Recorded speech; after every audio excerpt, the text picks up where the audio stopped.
Bonsoir et bienvenue à vous en direct sur Public Sénat. Voici les titres de votre édition du 22h ce soir. C'est une hausse moins forte que celle des précédents mois. 6200 demandeurs d'emploi supplémentaires pour le mois de février. Le gouvernement estime avoir limité la casse. Le Parti socialiste dénonce le naufrage du quinquennat en matière d'emploi. Analyse à suivre notre chroniqueur Jean-Louis Gombaud. Est-il le cerveau des tueries de Toulouse et de Montauban? Le degré d'implication d'Abdelkader Mera, frère aîné du tueur, est au cœur de l'enquête menée par 4 juges antiterroristes. Son rôle, son influence, ses réseaux, ses habitudes, tout est décortiqué dans la vie de cet homme qui n'aurait eu de cesse d'endoctriner son cadet. Et sur le plan politique, tous les responsables sont unanimes. La lutte contre le terrorisme doit être acharnée et totale. Mais s'intéresse-t-on suffisamment aux causes du terrorisme? Notre invité pour en parler ce soir sur ce sujet et d'autres, l'ancien ministre socialiste des Affaires étrangères, Hubert Védrine. Et puis prévu initialement mercredi, l'audition de Dominique Strauss-Kahn dans le cadre de l'affaire de proxénétisme dite du Carlton a été avancée.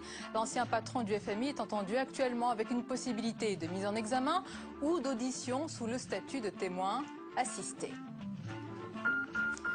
Voilà pour le programme de votre 22h. Merci d'être en notre compagnie ce soir. Et on débute ce journal par l'hommage et le recueillement à la Grande Synagogue de la Victoire à Paris. Une cérémonie à la mémoire des victimes de l'attentat de Toulouse organisée par le consistoire central en présence notamment du grand rabbin de France, Gilles Bernheim, ou encore du ministre de l'Intérieur, Claude Guéant, qu'on va écouter tout de suite. On rencontre dans les jours qui viennent les responsables de la communauté afin de définir avec eux les mesures qui s'imposent. Je dis bien qui s'imposent. C'est-à-dire quels exemples? Nous les définirons avec eux. Pas moins de 4 juges antiterroristes mènent actuellement leurs investigations pour tenter d'établir le degré d'implication d'Abdelkader Mera dans les crimes perpétrés par son cadet. Les enquêteurs estiment que celui-ci n'aurait eu de cesse d'endoctriner son frère. Il est actuellement soupçonné de complicité d'assassinat et d'association de malfaiteurs en vue de la préparation d'actes terroristes. On voit tout cela avec Joachim Rob. Abdelkader Mera s'apprête à passer sa deuxième nuit à la maison d'arrêt de Fresnes, où il a été placé à l'isolement. Mis en examen hier, après 4 jours de garde à vue, il risque désormais la prison à perpétuité, chef d'accusation, complicité d'assassinat, association de malfaiteurs en vue de la préparation d'actes terroristes, ainsi que le vol en réunion du scooter utilisé lors des meurtres. Car Abdelkader Mera l'a avoué aux enquêteurs, il était présent lors du vol de ce scooter. C'est lui aussi qui aurait acheté les casques ainsi que divers équipements utilisés par Mohamed Mera lors de ses équipées sanglantes. Cette aide logistique, Abdelkader Mera l'a-t-il apportée en connaissance de cause, c'est-à-dire en sachant que son frère commettait des assassinats? C'est ce que semblent penser les enquêteurs, car les frères Mera ont eu des contacts fréquents pendant les 8 jours sanglants. Ils auraient aussi dîné ensemble pendant plus de 3 heures, la veille de la tuerie à l'école aux Aratora. Autre point qui intrigue les enquêteurs, les nombreux voyages d'Abdelkader Mera en Égypte, officiellement pour apprendre l'arabe littéraire, autant de zones d'ombre que devront dissiper les 4 juges antiterroristes qui coordonnent les investigations. Et justement, sur ce sujet, les socialistes veulent en savoir plus sur l'efficacité des lois antiterroristes en France et lever ainsi le doute sur les éventuelles défaillances dans l'enquête menée par la DCRI. Le Sénat sera d'ailleurs en première ligne pour mener toutes les auditions. Elisa Bertholomé. Dans la riposte socialiste, le Sénat sera en première ligne. Demain matin, le groupe PS mettra en place sa stratégie de réplique au gouvernement. L'état de la législation sera passé au peigne fin. La Commission pour le contrôle de l'application des lois fournira un diagnostic sur l'état et l'efficacité des lois antiterroristes en France.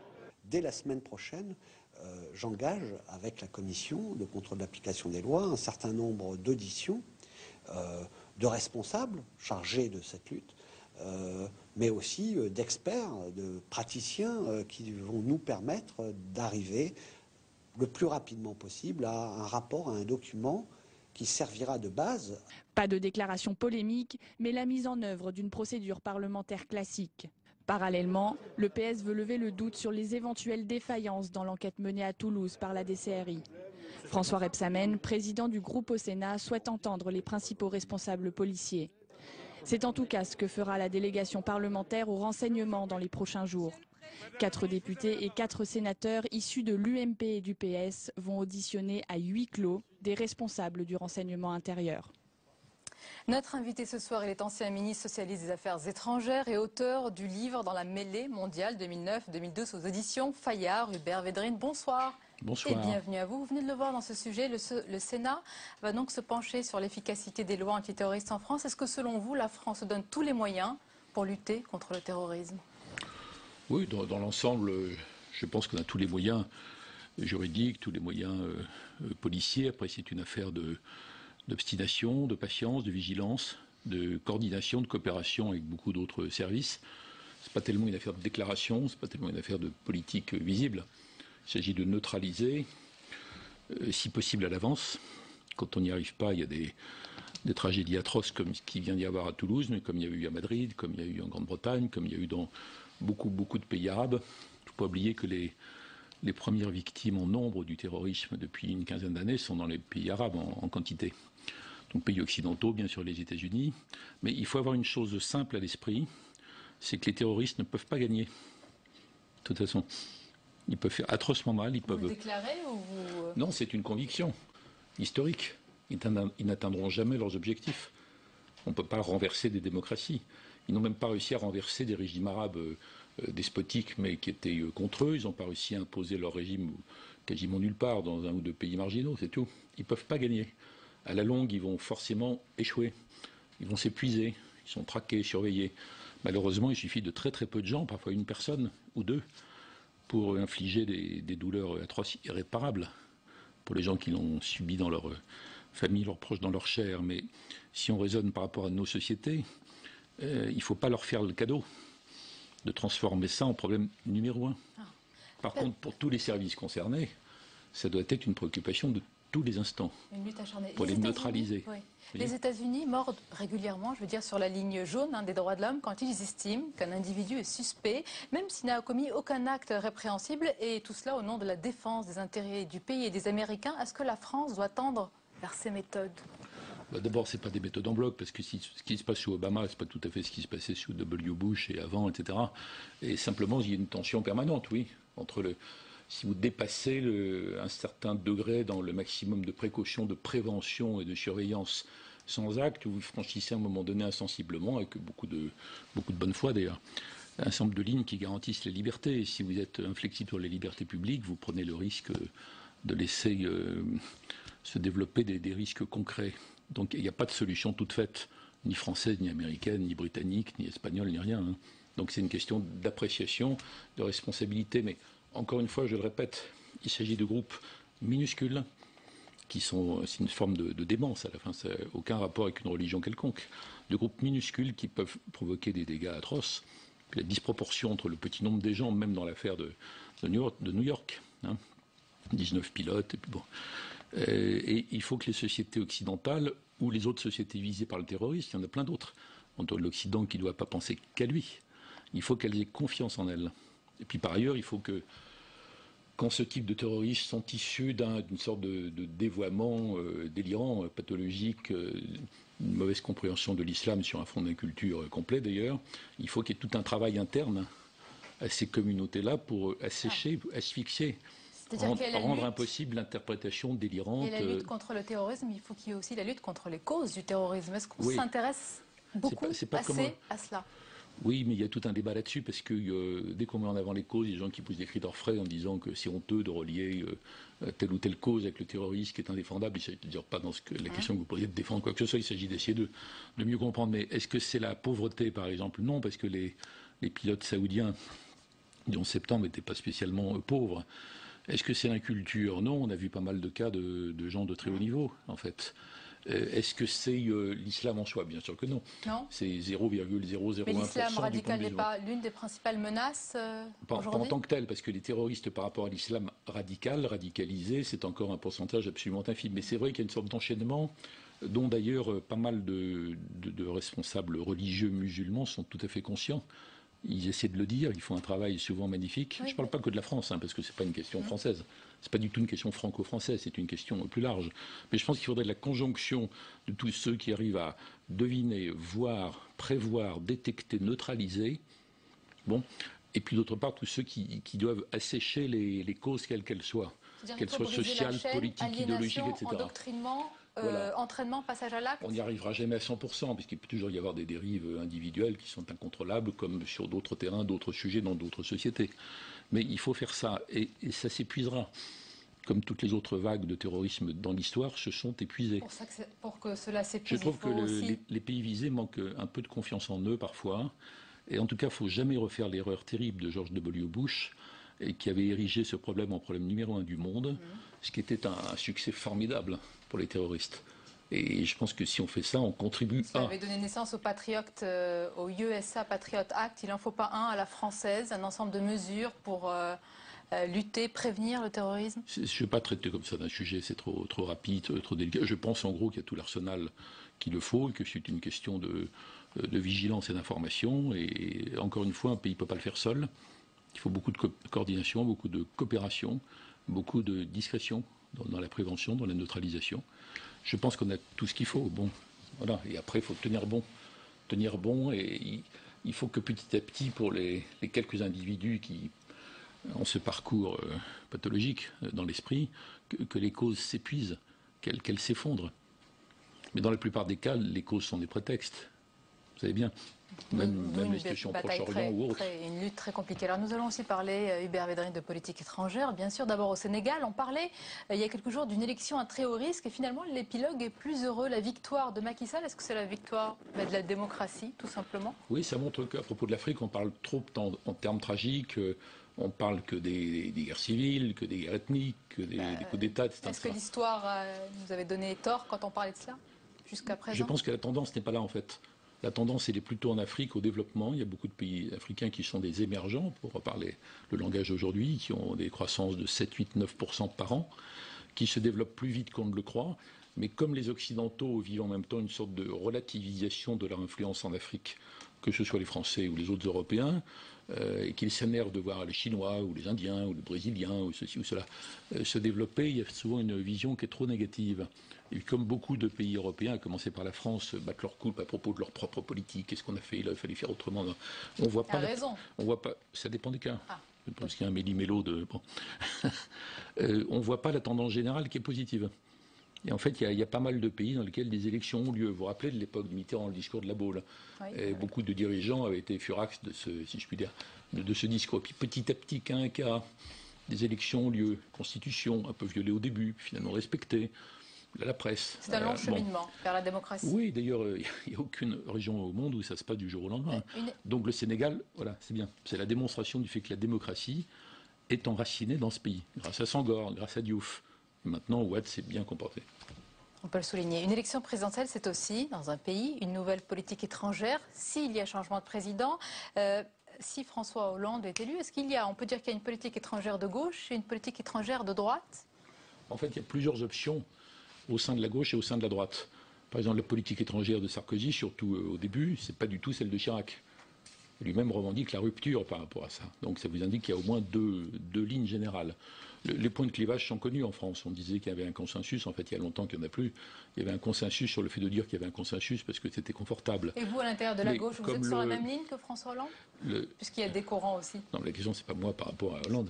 Vous avez quand même une vision de cette politique. Oui, donc, mais ça, vous connaissez les clivages sur quel est le degré d'intégration européenne, qu'est-ce qu'on fait par rapport aux États-Unis, ce qu'on appelait le gaulo-mitterrandisme. Entre les néoconservateurs atlantistes, ça existe encore cette Oui, l'atlantisme n'a plus tellement de sens parce que les États-Unis d'Obama centrés sur l'Asie, c'est pas un sujet pour ou contre. Par contre, l'occidentalisme, des néoconservateurs qui étaient avec W. Bush, qui considèrent que l'Occident doit se serrer les coudes et qui est en lutte avec les musulmans, les Chinois, etc. Oui, ça existe, y compris à gauche un peu, plus que je ne le souhaiterais. Comme quoi. Oui, mais non, je pense que François Hollande est très conscient de tous ces enjeux et qui se concentrera pour commencer sur l'essentiel pour lui, c'est-à-dire la question européenne et la question franco-allemande. Mais si vous deviez en priorité, c'est ça qui la politique étrangère à venir de François Hollande, je ne suis pas un devin. Vous le connaissez quand même un petit peu. Quelle est sa marque? Quelle est son empreinte, disons? Non, mais c'est pas comme ça que ça se présente. Parce que c'est pas comme s'il y avait une sorte de catalogue et puis on va Où prendre sera la quel rupture morceau. avec Nicolas Sarkozy alors? C'est si pas vous comme ça préférez non cette plus parce question. que c'est trop facile. Ça, c'était l'obsession de Que Sarkozy va-t-il par rapport à incarner Chirac. alors, François Hollande, sur le C'est plan encore autre chose. Là, international? vous me parlez de politique étrangère.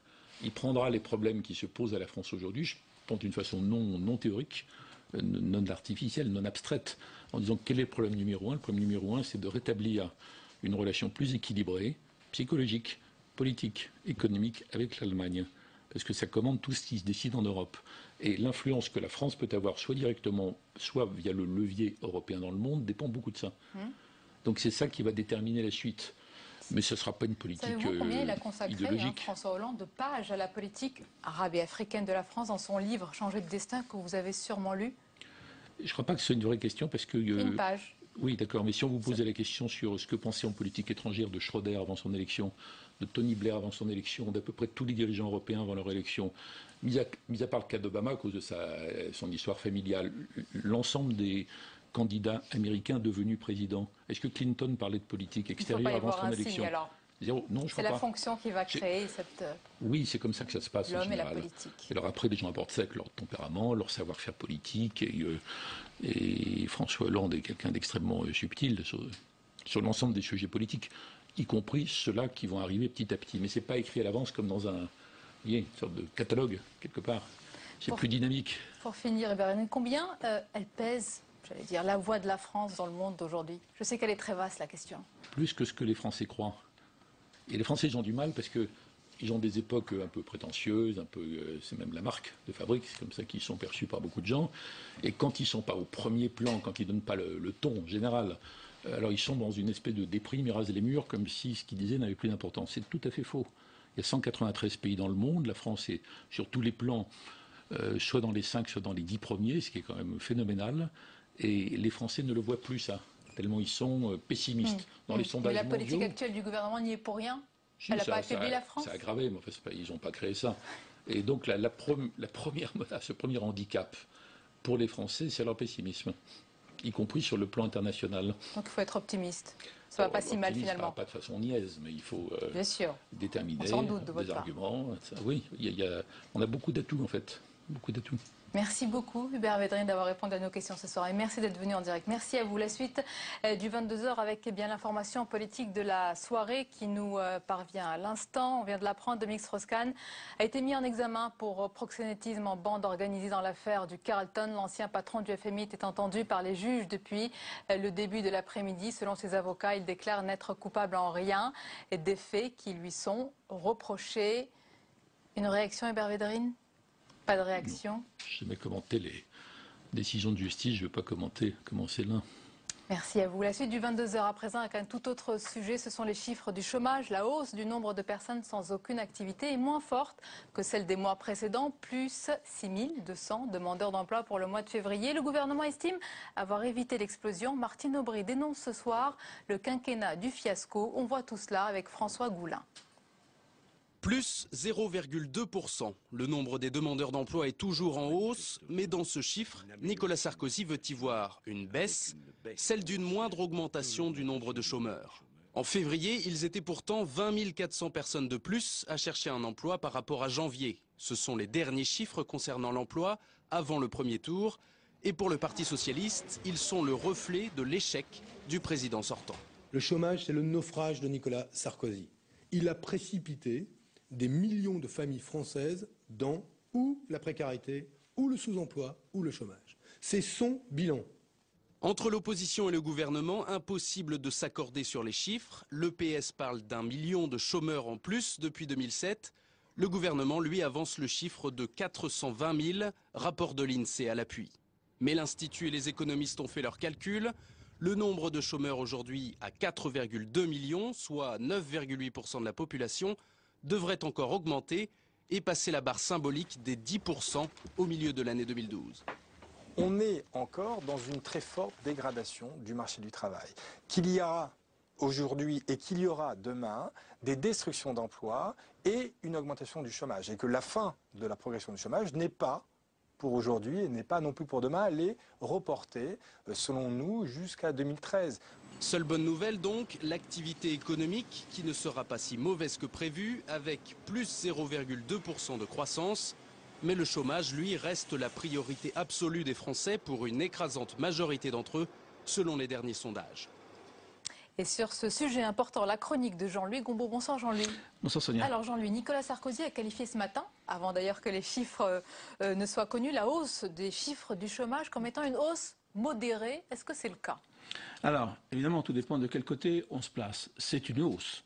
6200 chômeurs, de demandeurs d'emploi de plus en un mois, c'est une hausse. Mais ce qui est vrai, c'est que c'est la dixième mois consécutif de hausse du chômage. Et ce qui est vrai, c'est que ça augmente 2 fois moins vite que les mois précédents. Donc on peut parler à ce moment-là de hausse modérée si on veut voir le verre à moitié plein. Ce qui veut dire quand même quelque part que nous assistons à un répit. Le répit est confirmé quand même depuis plusieurs mois en matière de conjoncture. Nous savons maintenant depuis le rapport de l'INSEE qui était publié jeudi soir que la France va échapper à la récession, mais elle n'échappera pas à la stagnation. C'est-à-dire qu'on est parti sur une croissance pour les 2 prochains trimestres, 0,2%. Pour que le chômage baisse, il nous faut au minimum 1,5-2% de croissance. Donc le chômage va continuer à augmenter, comme l'a dit tout à l'heure la personne de l'OFCE, et en gros ça devrait augmenter d'ici à la fin de l'année 220 000 chômeurs, ce qui fait qu'à la fin de l'année on sera malgré tout à 3 millions de chômeurs. Donc c'est une période de répit, mais pas de repli. Et Jean-Louis, ce soir, Martine Aubry a qualifié le quinquennat de Nicolas Sarkozy en matière d'emploi, dit-elle, de quinquennat du fiasco. Faisons le bilan ensemble, Jean-Louis. Qu'en est-il depuis 5 ans? Alors, bon, fiasco, c'est très fort. Disons qu'il y a un échec.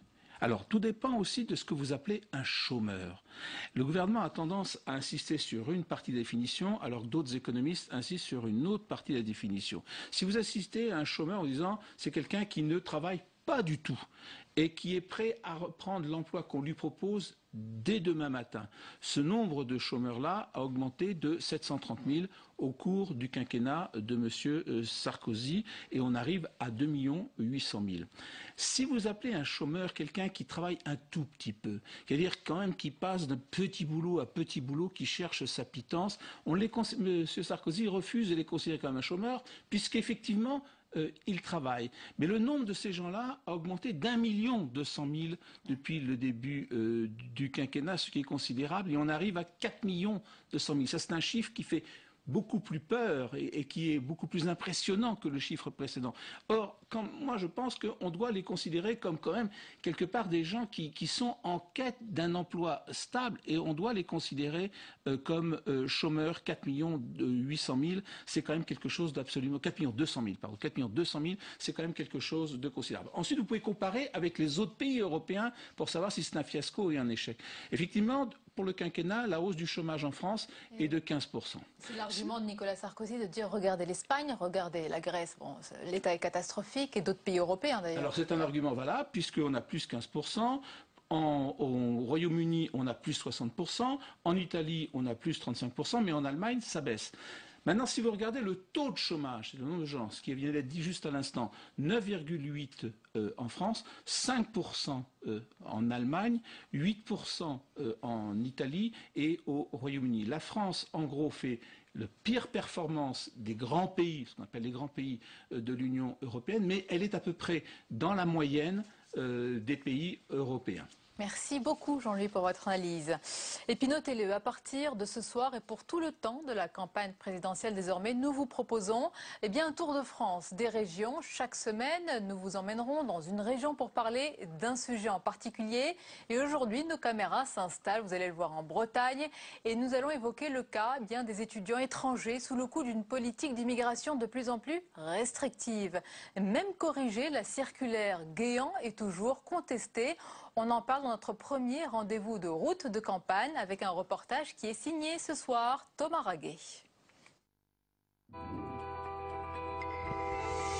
Charles vient du Burkina Faso. Étudiant en informatique à l'ISTIC de Rennes, il est actuellement en stage de fin d'études. Aujourd'hui, il est venu faire le point sur sa situation avec le directeur de l'école. Son titre de séjour d'étudiant arrive à échéance en septembre. Avec la nouvelle mouture de la circulaire Guéant, il pourra rester 6 mois en France pour acquérir une expérience professionnelle. Il aurait préféré plus. 6 mois de pratique, ce n'est pas suffisant pour acquérir cette expérience qu'il faudrait pour pouvoir faire quelque chose d'utile quand je vais retourner chez moi. Après, plus tard, mon projet professionnel, c'est de faire d'ouvrir une boîte de consulting chez moi. Donc, au Burkina Faso. Oui, au Burkina Faso. Comme lui, d'autres étudiants auraient aimé travailler en France après leurs études. Une option devenue un parcours du combattant, soumise au bon vouloir des préfectures. Les étudiants qui sont en France depuis 3, 4, 5 ans, ils sont en Master 2. Et tout d'un coup, vous recevez un document, j'en ai vu, où il y a vraiment une date. On vous dit, ben voilà, à l'époque c'était en septembre, donc en février 2012, vous devrez avoir quitté le territoire. Et ces étudiants-là, on ne les a jamais revus. Pourtant, ces étudiants sont prisés par les entreprises locales, notamment dans les hautes technologies, car la main-d'œuvre qualifiée y est très demandée.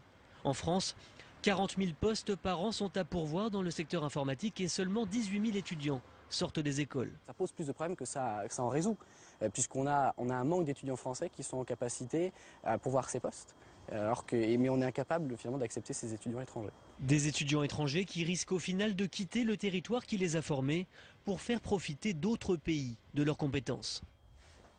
Et nous sommes en duplex et en direct, bien sûr, depuis Rennes, avec notre journaliste Thomas Raguet. À vos côtés, Thomas, Jean-Bernard Cazalet, qui est rédacteur en chef à Ouest France.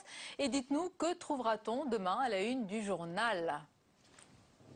Eh bien oui, Sonia, on a quitté les étudiants de Rennes pour nous retrouver chez nos confrères de Ouest France. Les rotatives vont bientôt démarrer et la une est prête. Jean-Bernard Cazalet, qu'est-ce qu'on va pouvoir lire dans Ouest France dès demain ?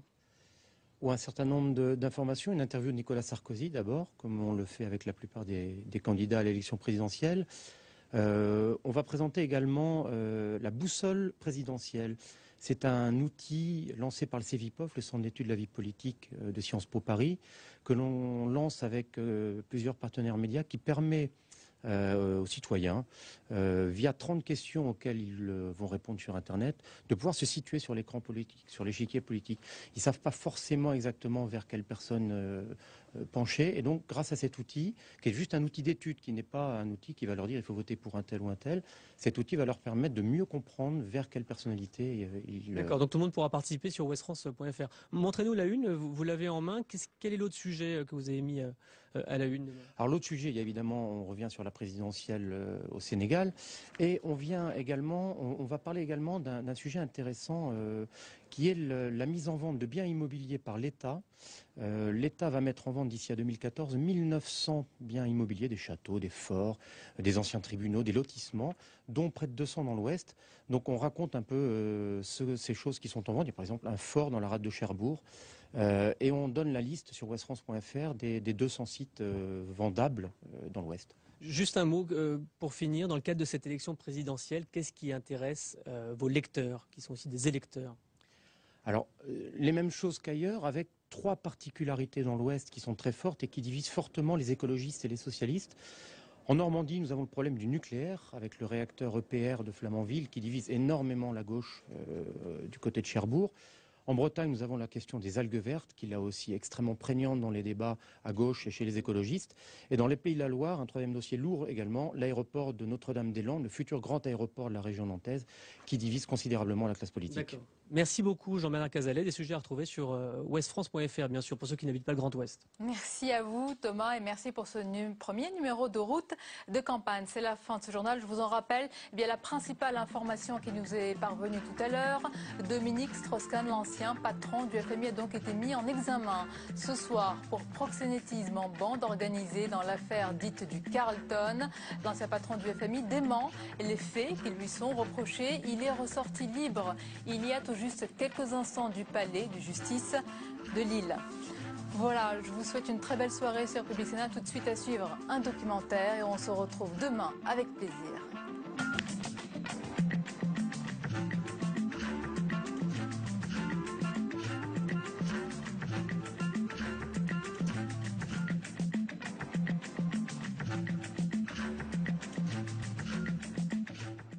Je parlerai d'abord du ton de la campagne parce qu'il me préoccupe. N'écoutons pas les snipers qui, au signal, partent en meute contre des cibles qu'ils veulent déconsidéré. Marre des snipers ou des snipers, c'est un mot qui revient souvent dans cette campagne jugée particulièrement violente et particulièrement dans le camp des deux favoris à l'UMP et au PS. Alors cette campagne est-elle si violente que ça? Qui porte les coups et avec quel impact? Cette semaine, nous déshabillons en tout bien, tout honneur les candidats au combat présidentiel. Déshabillons-les, présenté par Hélène Risser, c'est mercredi à 22h45 sur Public Sénat.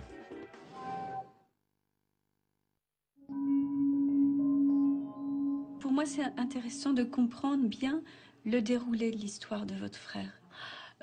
Otung souffre de cette maladie depuis de nombreuses années. Mais à chaque fois, quand il pique la crise, on fait toujours venir un psychiatre SES et il a son traitement et après on l'oublie. Des traitements sans hospitalisation. Oui, il a eu donc des traitements sans hospitalisation, mais des traitements que moi, je mettais en cachette dans du Coca-Cola. Et il buvait donc du Coca-Cola en ayant son traitement sans se rendre compte. Heureusement que j'ai un médecin à côté qui me prescrivait donc, c'est-à-dire ce médicament-là. D'accord. Qui était d'accord avec ce système-là. Jusqu'au jour où, il y a 3 ans, il a découvert qu'on a fait ce traitement à son insu et il a très très très mal pris. Mais heureusement, il m'en a pas voulu. Bon, du coup, je lui ai promis que je ne recommencerai plus. Et il n'a pas accepté donc de se faire soigner. Et petit à petit, on se rendait compte comme quoi il s'empirait. Vous avez compris que c'était une décision, en tout cas c'était que vous ameniez votre frère vers les soins pour qu'il soit hospitalisé sans son consentement. C'est ça. Hein, oui, ça oui. Vous avez... oui. Qu'il m'en veuille après, il y a donc c'est-à-dire des contre-coups, ou qu'il m'en veuille pas, tant pis, je prends la décision. Oui.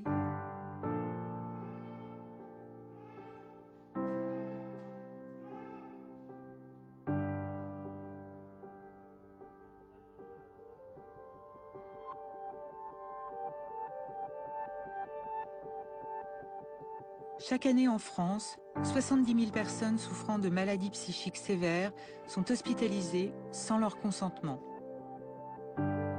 La loi prévoit que ces malades soient internés lorsqu'ils présentent un danger pour eux-mêmes ou pour les autres. Entre les craintes d'internement abusif et celles du fou dangereux qu'on laisse en liberté, la réalité de la maladie mentale est bien plus complexe.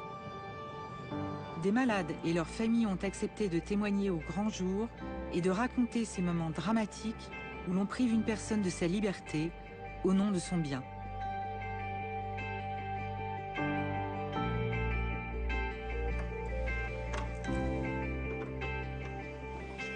Il a changé de serrure.